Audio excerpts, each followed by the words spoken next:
My name is Brendon Marotta. I am the director of the documentary American Circumcision, which you can find on circumcisionmovie.com, Netflix, Amazon, iTunes, etc. And tonight I want to talk to you about some news that a lot of people missed, which was the news about PEPFAR's recent draft proposal in which they are ending their infant circumcision campaign and admit it is due to their extremely high botch rate. So we're going to be talking about that and why that's important tonight. But before I do, let me just share this live stream real quick to my American Circumcision film page. Just going to do that real quick. You can also, by the way, find the information I'm going to talk about on my blog, circumcisionmovie.com. And on Twitter, I'm on Twitter at bdmarotta.com. Excuse me, just at bdmarotta. BrendonMarotta.com is the website. So, all right, now that we have posted that to the page and shared it around, so PEPFAR, I believe on November 26th, right before Thanksgiving, released their new guidelines for 2020, which are available for public comment on their website. They're also linked on my blog. And these comments are, this draft is available for public comment until December 13th. So that right there in and of itself is kind of a tell. Because if you want to bury something and make sure it never enters the news cycle, the day before Thanksgiving is a pretty good way to bury it. And then they make it only available for comment between then and before Christmas. So this is kind of a dead space in news, right?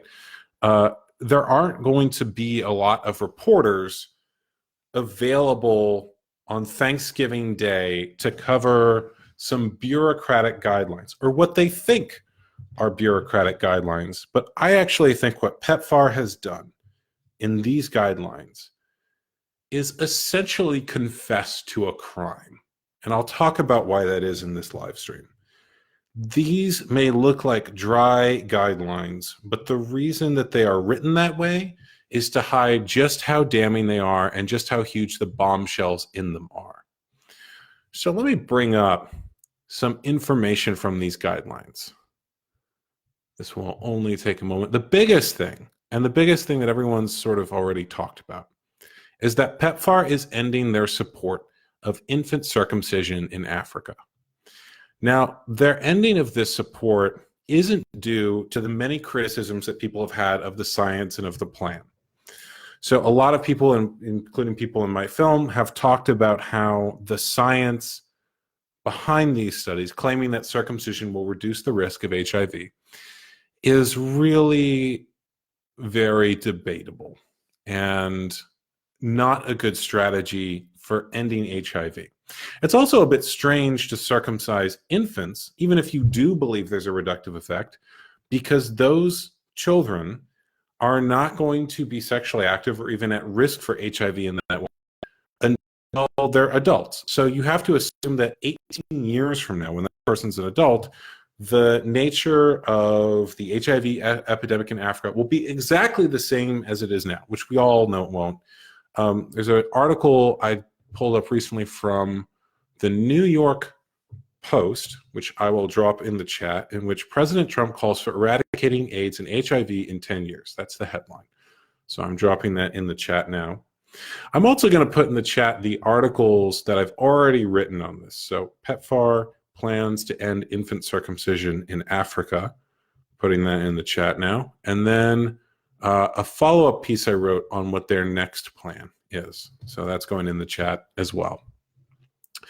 So even the reason they're ending their infant circumcision program has nothing to do with the scientific criticisms.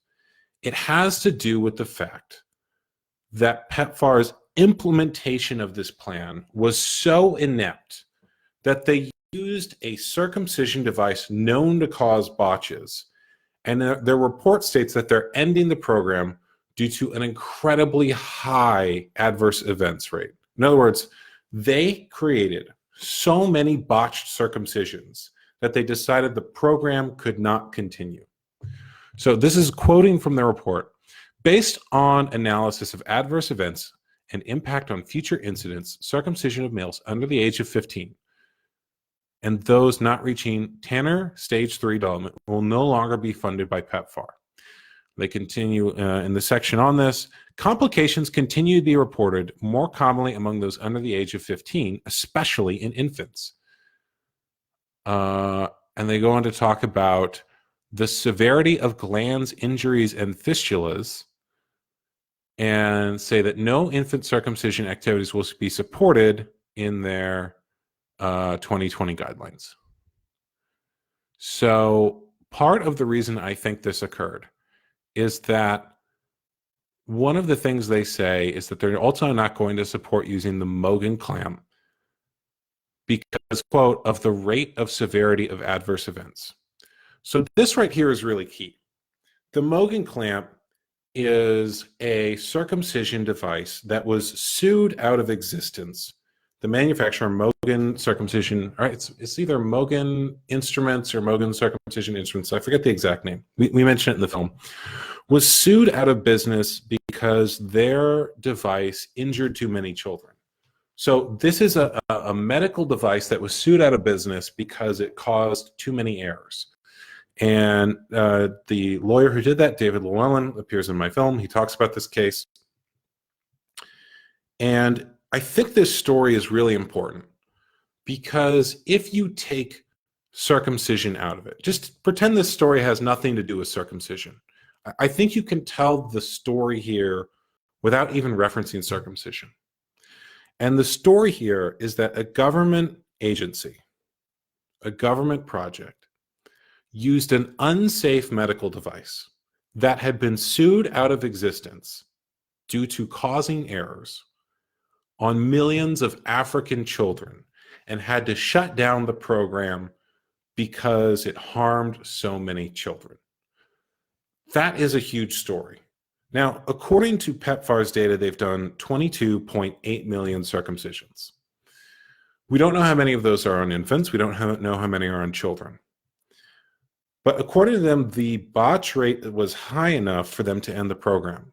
So if even 1% of that number is botches, that would be 200,000 children or people who have been injured by the United States government and this program.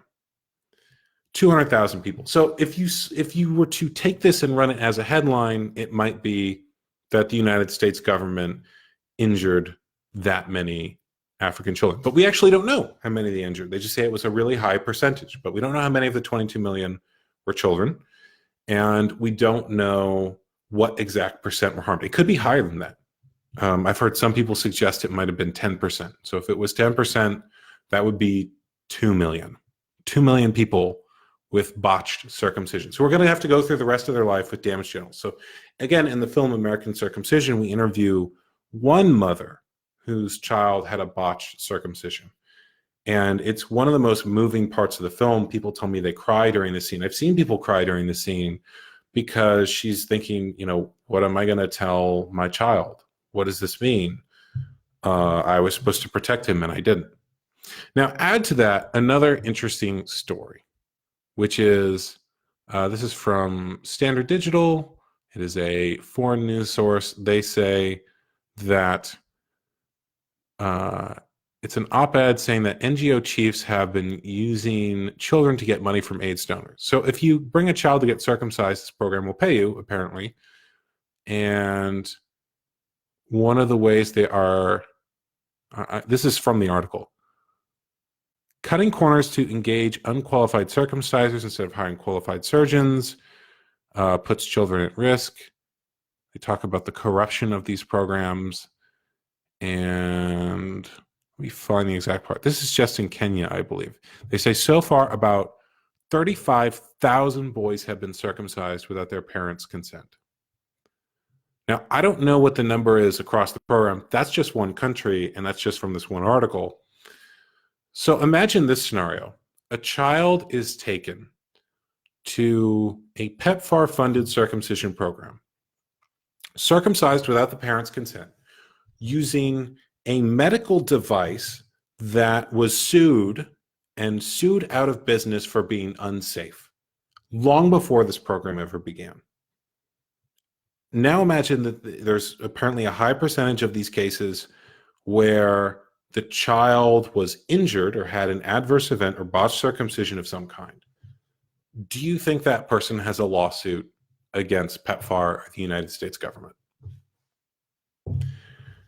Now, apparently, just circumcising a child without parental consent is a lawsuit. Apparently, this has happened 35,000 times. Many of these are done with a circumcision device that was previously sued out of business and deemed unsafe. And apparently, many of them have resulted in botches. So they didn't even do what they were supposed to do, which was give a normal circumcision, right? And supposedly, by the way, this is all to stop HIV. So we're abducting children. They're in the United States government. PEPFAR is taking children, cutting off parts of their genitals without parental consent, using unsafe medical devices, and potentially causing surgical errors. I think that's a story. I think that's a big story. And I think that's the kind of thing where a lawsuit would reveal a lot through discovery. So for those who don't know, in a lawsuit, there's something called discovery, where each side of the lawsuit has to provide the other with relevant information and information that might come out in the lawsuit. So for example, in discovery, you could ask for communications around someone. You could ask, how was the Mogan clamp approved as the circumcision device PEPFAR? Because at the time they began this program, the manufacturer of that device had been sued out of business, and there was existing case law saying that this was unsafe. There was an existing court decision that said the Mogan clamp is a dangerous device. So how does that get approved for mass use by the United States government? That's kind of weird, right? But that's the kind of thing you could find out through a lawsuit and discovery, and apparently there's a high number of plaintiffs. And it's also the kind of thing you might be able to find out through a Freedom of Information request. And this is still something I'm looking into. So if you're a United States citizen, the data that the United States government has is your data, and you can file a Freedom of Information Act request and say, I want everything that you have, every government file on this subject. Now, I have to look into this. I haven't done it yet myself. You're dealing with bureaucrats, so I've heard of these requests taking a year or two to process. I've heard of, if you don't ask in exactly the right way, of exactly the right agency, with exactly the right form, that sometimes they're really difficult to get. But I think that would be something worth pursuing. So there's a lot of unanswered questions. Who approved the Mogan clamp? How was that chosen? How many botches in there? What is a high enough percentage that they decide to end this program? What age were the children who this happened to? What device was being used? Was there more than one device, or was it all Mogan clamp causing this? And again, if you take circumcision out of this, I think that this is something that, regardless of your perspective on circumcision, you can agree on. So even if you're pro-circumcision, you shouldn't use an unsafe medical device on a child. I think that's something we can all agree on. Even the people I talk to who are pro-circumcision, they acknowledge, well, you should do the procedure right if you're going to do it, right?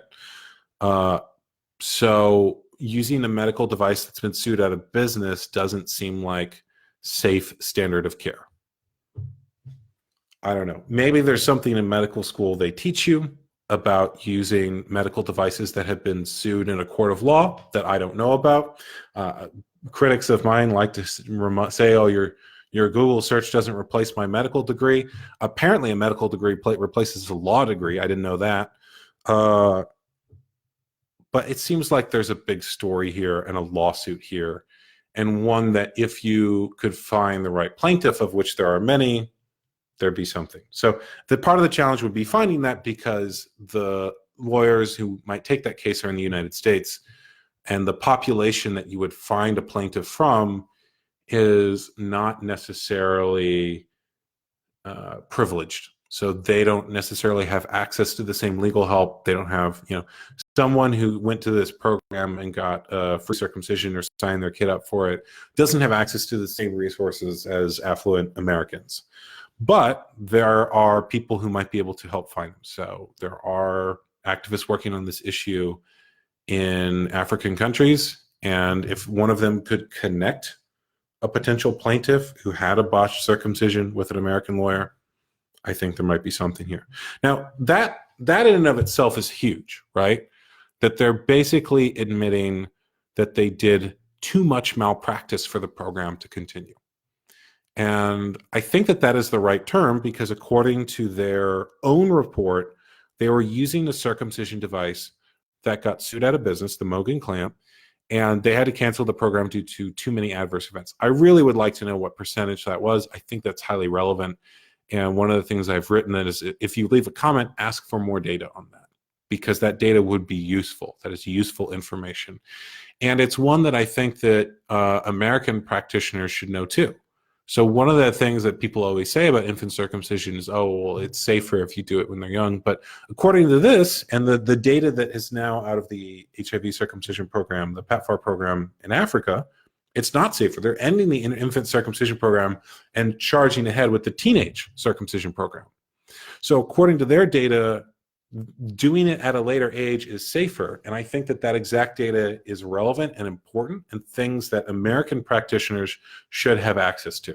And again, it's the kind of thing you might be able to find with the Freedom of Information Act request.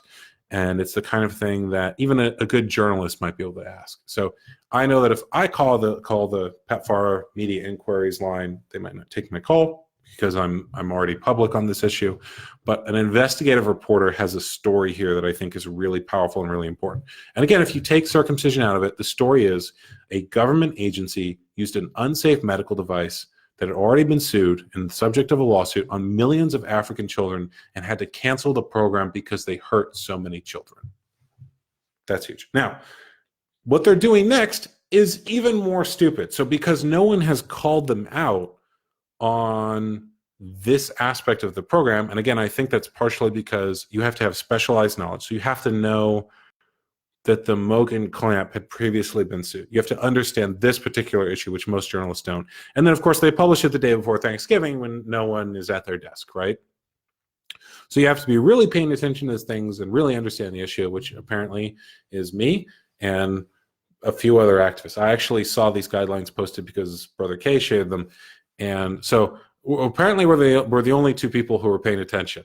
But once you do understand it, that's the story, is that a government agency is using unsafe medical devices on African children. Huge. And apparently we don't know how many, could be 200,000, it could be 2 million, it could be more than that. We don't know, but apparently there's a really high incidence of adverse events. So what they're planning on doing next is equally stupid. Their guidelines say that they're going to use, instead of the Mogen clamp, the Shang Ring. Now, maybe that device is good, maybe it's not, but I know that a similar device was talked about by a pediatric urologist in my film. By the way, the pediatric urologist who does a circumcision in the film. And what he said is that he is regularly fixing issues that this device causes. It can cause the penis to become infected, and he thinks it shouldn't be on the market. So there's evidence that this might also be an extremely unsafe device. But PEPFAR doesn't know if it's safe or not, and their guidelines say they don't know if it's safe or not, and that the reason they're going to use it is to find out if it's safe or not. So not only did the government use an unsafe medical device on millions of African children, they're planning on using another device on African children to find out just how unsafe it is. This is crazy. Now, again, I don't have a medical degree. I don't know. I just think that the way that you find out if a medical device is safe is not to test it on millions of African children. Maybe they know something I don't, and that just using medical devices on African children is actually the way that they're tested. I've heard rumors from journalists that that's how the pharmaceutical companies test certain things. But my personal perspective is that testing medical devices on African children is not the way to find out if they're safe. So their new guidelines say, let's see. Programs may propose exceptions to the new age policy for the routine use of only the Shang Ring. So they're saying, like, maybe some will still do it for your people aged 10 to 14 with the Shang Ring. And then they continue, these must include plans for the long-term enhanced safety monitoring in this group and complete follow-up within 14 days, recognizing that very large volumes may be needed to identify any risks. This sentence is crazy. Very large volumes may be needed to identify any risks. The Shang Ring mechanism may protect against risks of glands injury and fistula for immature genitalia, but sufficient volumes have not yet been done in voluntary male circumcision settings to rule out other injuries in young adolescents that may be similarly uncommon, especially during the devices in the situ period. So basically what they're saying is we have to do a lot of the procedure with this device to find out what the risks are. We don't know what the risks are. We're going to do this procedure a lot to find out what they are. I don't think using a medical device on millions of African children is the way to find out if a medical device is safe. So what they're essentially proposing is human experimentation. We're going to just do this procedure where they use this device on lots of kids, and we'll find out if it works on lots of kids. I don't think children are human guinea pigs. And by the way, you can be pro-circumcision and take this perspective. So I think that most people I know who are pro-circumcision think that if you do it, you should do it safely. And the way to find out if something is safe is not to just do it, but to first test it in a controlled setting of some kind, rather than just rolling it out to millions of African children untested on a vulnerable population. So the other question here is, how was the Shang Ring improved? Why was the Shang Ring improved? Why that particular device? Well, again, this requires some specialized knowledge of the issue. So there's two things to know about the Shang Ring. First, it's a disposable device, and second, it's being marketed to China.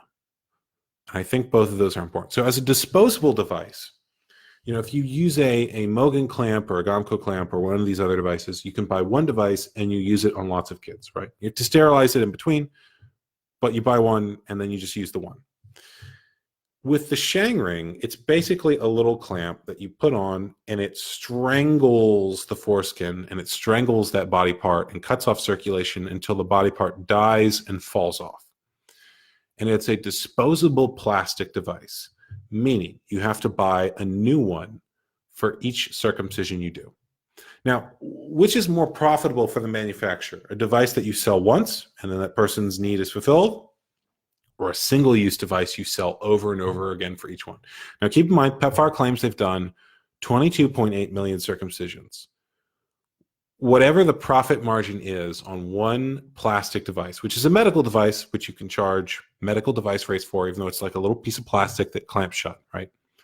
They're probably, I wouldn't be surprised if this is the kind of thing you could make in China for 25 cents and then charge $25 for. But whatever that profit margin is, multiply it by however many millions of dollars or millions of these they're doing. I think they've said that they want to do 40 million of these. So maybe another 20 million.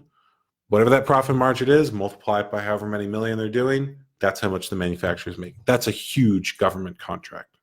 That's huge. So there's major money going through the choice of this device, which they don't know what the risks are. They don't know. They say, we just have to do a bunch of them to find out what the risks are. I think for an order that big, you could ask for some safety on the manufacturer. In fact, there was another story. Let me pull that up. Hold on. I'm going to first put in the chat some of the other stories that we have been talking about here. So this is the story about how basically some of the kids that are in this were done without parental consent.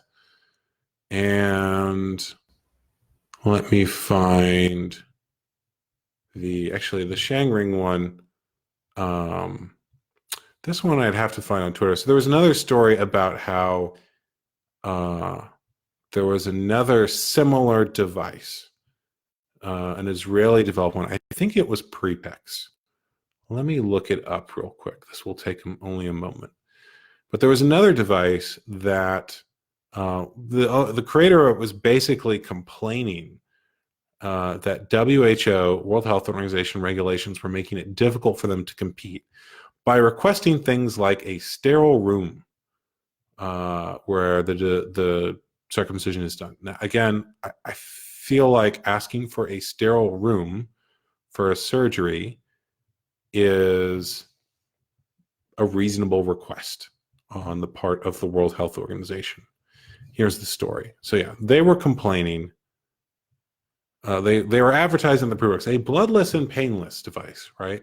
Which is not what even people who've done circumcisions have told me. But the owner was basically complaining that WHO's demands were too much, like asking for suitable surgical facilities. So apparently a similar device has already been rejected, and a lot of the way this is being rolled out may have similar issues. So one of the things to know about this new device they're trying to use is that it's disposable. It is something that they could make an extremely high profit margin on, and they could make money each time they use it. Whereas a device you sell once, the sale is done, right? And the other thing is that this is the one that is being marketed for China. So there was a story recently, circumcision to be promoted at Beijing universities. And the creator of the Shang Ring is a Chinese guy. I don't know much about him beyond that. What I've basically heard is that he is, like a lot of people who promote this, he just feels like everyone in the world should get circumcised. So that manufacturer is basically trying to bring circumcision to China. Now, if you're trying to open up the Chinese market, being the preferred circumcision device of the United States government and PEPFAR is a really great selling point, and he's also probably going to make a lot of money on it. But then there's also the question, so I actually think that this might be an attempt to set this device up for the Chinese market, because every American company is trying to break into the Chinese market. If they could get China to adopt this, it would be a significant financial market for them.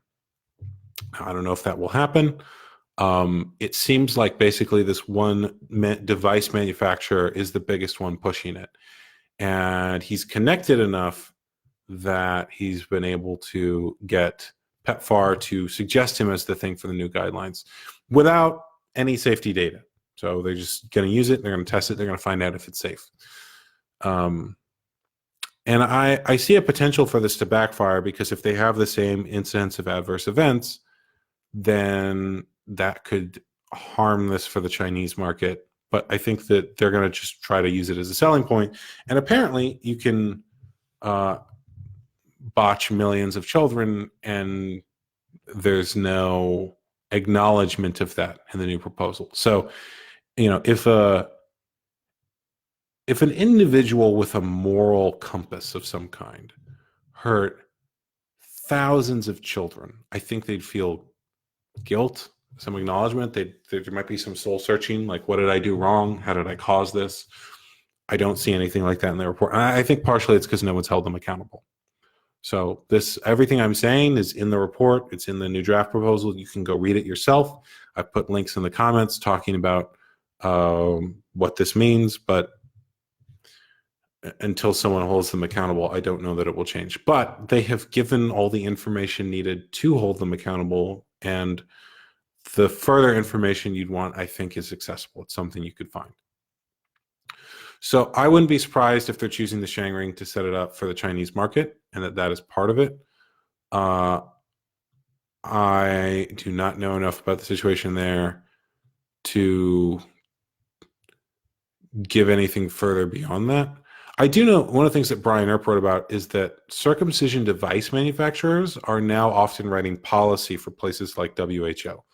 So circumcision device manufacturers have basically written the manuals for these places, and I wouldn't be surprised if the manufacturer is in some way involved in this new draft proposal, which is why I think it's really important to find out, how are these devices being chosen, right? If you're going to pay millions of dollars to a company, I think we in the American public deserves to know how that's being chosen, right? And it's the kind of thing a Freedom of Information Act or an investigative reporter could find out. So those are the facts thus far. They've essentially said that they used an unsafe medical device on millions of African children. A device had already been sued out of business, and now they're going to test a new device to find out just how unsafe it is. It's again, even if you are pro-circumcision, I think you have to acknowledge that this is a massive catastrophe and human rights violation. So even if you think that there is some benefit to circumcision or that somehow all of these choices are going to reduce HIV, which is, I guess, what this program is supposedly about, causing botched circumcisions and adverse events isn't going to help any of that. So I'm going to switch gears here and talk about a few other topics. But I want to point out, too, that these things that the new report admits, these errors, this scandal, this catastrophe, is beyond what any activist accused this massive circumcision program of. So I don't think that even the most cynical activists thought that the government would buy an unsafe circumcision device that had already been sued out of business and use it. Or that the reason they would cancel the program wouldn't be the ethical objections people have made. It wouldn't be the objections to the science or the criticism of it or the contra studies. It's that our government is so inefficient and so incompetent that they couldn't even cut the genitals off of millions of African children right. I'll repeat that again. Our government is so incompetent they couldn't even mutilate millions of African children. Right. It's a bizarre story that basically, even when they set out to cut parts of children's genitals off, they couldn't do it right. And I know some people will take offense to the use of mutilation there, but I think, again, even if you are pro-circumcision, a botched circumcision that removes part of the glands, even by pro-circumcision standards, is a mutilation. So what they did, even by pro-circumcision standards, is a high mutilation rate or a high rate of adverse events. And I don't know how you can defend these programs after that. I mean, can you imagine being someone who really genuinely thinks that these programs are going to stop the spread of HIV and is like a true believer and finds out that the program you've been defending is being canceled because the government bought an unsafe medical device and botched millions of kids? I don't know how you stay a true believer after that. One of the things that I uncovered while researching this, trying to figure out how the Mogen clamp had been chosen, was that the Mogen clamp is the preferred circumcision device of Jewish mohels, Jewish ritual circumcisers. And a lot of the groups that have been training people in WHO and PEPFAR in how to carry out this circumcision of Africa are Israeli or Jewish. So one of the biggest groups that was involved in this had the title Operation Abraham. And John Geisker from Doctors Opposing Circumcision pointed out, like, that's kind of a weird name, right? They didn't call it like Operation Save Africa from AIDS. They called it Operation Abraham. And it's also an interesting reference because in Genesis 17:11, which is the passage that proclaims that the Jews should circumcise, what they say actually is that you shall circumcise all Jewish children and all slaves bought from foreigners. So that's a really weird reference, right, to call it Operation Abraham, because the Abrahamic command is for slaves and for Jews. Now, which category do you think is being referenced when they call a program to circumcise Black Africans Operation Abraham? Do you think they see those people as Jews or slaves? Because that's the reference there. Uh, and there's a massive, I mean, even if you don't think that's the view, although there was a case where a Jewish mohel was caught on tape saying that ritual practitioners should practice their circumcision on African children and Ethiopian children, and he referred to them as cannon fodder. So behind closed doors, this is what some Jewish mohels have referred to Africans and Black people as, right? It's just they're cannon fodder for us to practice our technique on. Even if you don't think that's the conscious intent, that's a really racially insensitive name to choose. It's a really, think about the level of sensitivity and political correctness people are supposed to have in political events in modern society, and then they name their program after a Jewish command to do something to slaves, a program that's being enacted on Black Africans. It's a little weird, right? But the Moken clamp was the preferred circumcision device of Jewish mohels, and then somehow, all these Jewish groups are involved in teaching WHO and PEPFAR and working with them to do this program. And now the Moken clamp is the circumcision device of PEPFAR. And it's been sued because it caused too many botches, and now the program is ending because it caused too many botches. Again, all of this would have been avoidable had they had any familiarity with the issue of circumcision or the activist literature or anything like that. So again, imagine you're a true believer. You really think this is going to save AIDS in Africa, and you've defended these programs, and it's just, these are reputable organizations, and it's going to help a lot of people. And then you find out that the program is being canceled by this highly reputable organization because it hurt too many children and was carried out incompetently. It was carried out incompetently because of the training. Maybe, we don't know exactly how the Moken clamp was picked. This is my speculation here, but possibly because of the training from Jewish circumcision groups, which you've also defended. Again, these are things that I think you could even be pro-circumcision and oppose. And it is something that I think needs to be explored in further media. It's something that there needs to be some investigation on, because even by pro-circumcision standards, this is malpractice. This is obvious harm. So that's the information around that program. It's very bizarre, and it is something where I've had some people ask me, what are the motivations? I've even had some friends who are more conspiracy theory minded suggest that maybe intentional harm is the motivation. I don't know, but I do know that these programs could not have been carried out more inefficiently. And again, I want to point out, imagine if when my film was coming out in 2017, imagine if I'd said that the HIV circumcision, African circumcision programs would be carried out with unsafe circumcision devices and botch millions of children.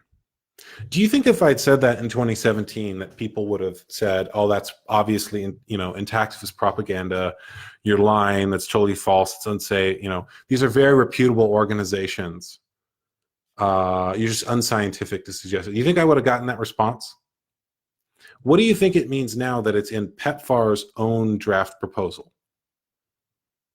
If you are an intellectually honest person, you have to look at that and reconsider something. Now, of course, there's a great book called When the Prophecy Fails, which is about a doomsday cult that predicts the end of the world. And it's a journalistic book about a real group. And when the world doesn't end, people actually double down and they go deeper into their belief system, right? And we all know this is how human beings work. They have the sunk cost fallacy. They put all their energy into this group, and then when the prophecy fails, as the title of the book suggests, they don't admit that maybe the prophet was false, maybe it was a false prophecy. So with these African circumcision programs, you're seeing the same thing. They've hurt more children than they've helped, and they're canceling the program due to the fact that they couldn't carry this out safely or efficiently, which is, by the way, what many activist critics said. They said, you're never going to be able to carry this out safely.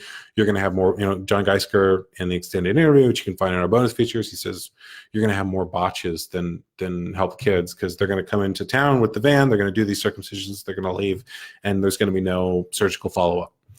So you notice they're not saying like, oh, like maybe this wasn't the strategy to prevent HIV. They're saying, well, we just got to try this new circumcision device, right? Which is how doomsday cults function. The world didn't end. Well, the end's coming up. Maybe the next end is the real end, So I think that that's what you're going to see, is that psychological doubling down, and that the only thing that would break that is a lawsuit or some serious investigative journalism, which you could accomplish through Freedom of Information Act requests, and you could accomplish through a lawsuit that involves discovery. And again, one of the things that I wanted to talk about was, I have seen some comments on Twitter. First of all, most of the feedback I've gotten on the film American Circumcision has been hugely positive. And one of the things I found really interesting is what hasn't happened. And I wrote a blog post about this. So when the documentary Gasland came out, and actually, let me look up what year that film was. If you haven't seen Gasland, Gasland is a 2010 documentary on natural gas and fracking. And you've probably seen images from it where people, they have water that's been affected by natural gas, and they light the water coming out of their faucet on fire. That's one of the images that made that film famous, and it got nominated, and it was very popular when it came out. But when that film came out, the natural gas industry went to war against it, right? So they made a 30-minute corporate documentary that was just debunking, quote unquote, debunking everything in the film. And they bankrolled 2 counter-narrative documentaries. And I've watched the Gasland and I've watched the counter-narrative documentaries. I found the counter-narrative documentaries completely unconvincing. There's literally a scene in one of them where someone cries that they're not going to get money because someone passed environmental law. And I'm just, as an auditor, I'm like, you're crying over not getting paid millions of dollars and you expect me to care? Like, this is a issue that, you want me to sympathize with? I'm not following. But Gasland is a great film, and when it came out, the industry that it was criticizing or had criticism of really did everything they could to write against it. And like I said, they made a whole half-hour debunking video. There were pages and articles written debunking it. And one of the things I found really interesting is that hasn't happened for my film. So imagine you're a major profession or industry or professional organization. A documentary comes out on Netflix criticizing something that you do. Your organization by name at times. Most people, what they would expect is the response that other industries have had. So like I mentioned, the natural gas industry made their whole counter documentary, and they wrote a rebuttal, and they put all this stuff out there. What would you think if an industry didn't do that? If they had no response, if they were totally silent? I would take that as a sign that they don't know how to respond, and they don't have an argument of any kind. Because it seems to me, if you could debunk something and show it as untrue, you would, right? So you could just write something against it. It's really odd that they haven't. And the other thing that's a really interesting tell is that they haven't even responded through proxies. So there's a principle that if you're a public figure and someone with a less of a platform talks about you or says something negative, you don't respond, because if you have 1 million followers and they have 1,000 followers, then why would you respond, right? You can't respond to every guy with 1,000 followers who comes at you. But if it's actually damaging your reputation, what people will do is they'll have someone smaller respond. Even the smaller people haven't responded, which is kind of interesting, right? Like if you're a doctor with a little medical blog, or you're even a group that just all they does is hate on activists and talk about why circumcision is great, it wouldn't take much to write a review, right? To just write here's what the film said. Here's the parts we think are true. Here's what we disagree with. Point, counterpoint, right? I could write a blog post like that in an afternoon. It's been a year after the film's out. No one's done that. That's kind of interesting, right? Uh, and it shows something. And it's really interesting too, because it's not like those groups aren't aware of me. Like, people will write a blog post about, some comment I made on social media or get upset about that, but they haven't reviewed the film. That's what we call a tell. That's a tell. So one of the things to pay attention to when you look also at this PEPFAR thing is not just what people are saying, but what they're not saying. So PEPFAR publishing the day before Thanksgiving is a tell. Putting it between Thanksgiving and Christmas is a tell. Not including the exact botch rate and just saying, well, there was a lot, but we don't want to put the number in there, is a tell. These are all tells. There's a saying that even no comment is a comment, and people are always communicating their truth. I think there's a lot of communication happening here. It's also interesting to me too, I have seen like a few, and I hesitate to respond to them because no one of any authority or note has written anything negative about the film. No one who has the ability to debunk it has said anything about it. It's always interesting to me too when people say, oh, like, I've seen a few, like, you'll get a few odd comments on Twitter saying like, oh, that's just propaganda, right? Which I don't think they understand what propaganda is when they say that. And it's clear to me that most of them haven't seen the film, right? They just don't want to watch it because it might change their mind in some way. And so, like, well, I guess it must be propaganda. Like, which parts are propaganda? Like, you could write an article saying, like, this part's propaganda and this part. When Brian Morris talks for 3 minutes straight uninterrupted, is that propaganda? Is that part propaganda? When there's a scene of a circumcision and it is just the doctor who is doing the circumcision talking, and he talks about children going into shock, is that propaganda?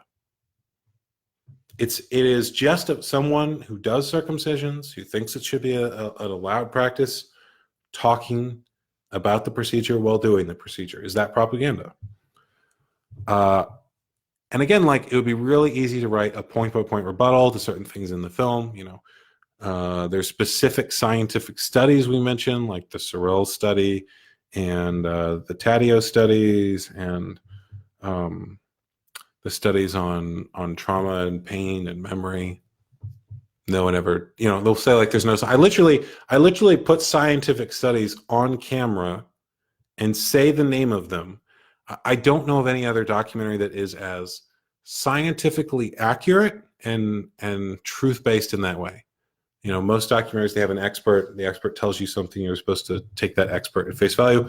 We have experts who sometimes disagree with each other, and we include the specific scientific literature they're talking about. I think that our film is the most scientifically accurate film ever made on circumcision. And no one in any kind of position of authority or in any of the industry that we're talking about has written anything significant that's negative about it. And that's a tell. So if there was something that they could say, oh, they lied about this, they would have written it, right? It's been a year. We trended on Netflix. We exist. It's always funny to me when some of these groups try to pretend they don't know me, but when I've been to their conference, they recognize me on site and, can just recognize my face and send security after me, right? Like, that's a tell also. Like, you know about me. So I think that there's a lot going on this issue that is significant, and there's a lot of communication that has happened, even if the communication is an attempt not to communicate. There is something being said there. And it is the kind of thing that would require further investigation, and there are some opportunities there for people who want to examine the truth of this issue. So there's more that I could talk about. If you guys have a question, put it in the comments. I know I've been talking a long time. This issue is significant, and I think this news is really significant. And it's something that I haven't people fully grasped it. I know there's a lot of people in my comments who are very much against circumcision. They're going to say like, yeah, those programs are terrible. Like, those people hurting babies, like that's wrong. But what's significant about this story is that even if you're pro-circumcision, you have to acknowledge that there was something they did was wrong. Even from the pro-circumcision perspective, using unsafe medical devices that have previously been the subject of a lawsuit that cause botches in African children is not okay. And testing medical devices on African children to find out how unsafe they are is also not okay. Again, even if you're pro-circumcision. So I think that's what I wanted to say tonight. If you guys have more questions, share them in the comments. Maybe I'll answer in a future live stream. I have considered doing a regular live stream around this issue and making a regular show of some kind. I've held off on it because I feel like a lot of that content becomes preaching to the choir. It's the kind of thing where I don't know that I need a new regular live stream or show on this on a regular basis, but there is a lot to talk about here, and I wanted to talk about it because I haven't seen other people really understanding it, the significance of this story, and even the significance of what isn't being said. So like I mentioned, there's a lot about this that isn't being talked about, and the fact it isn't being talked about is a tell. So anyway, if you guys want more live streams like this, if you found this interesting, let me know. Let me know what you think of the information I've shared tonight about PEPFAR's new guidelines and the news stories I've shared, and I will talk to you all later.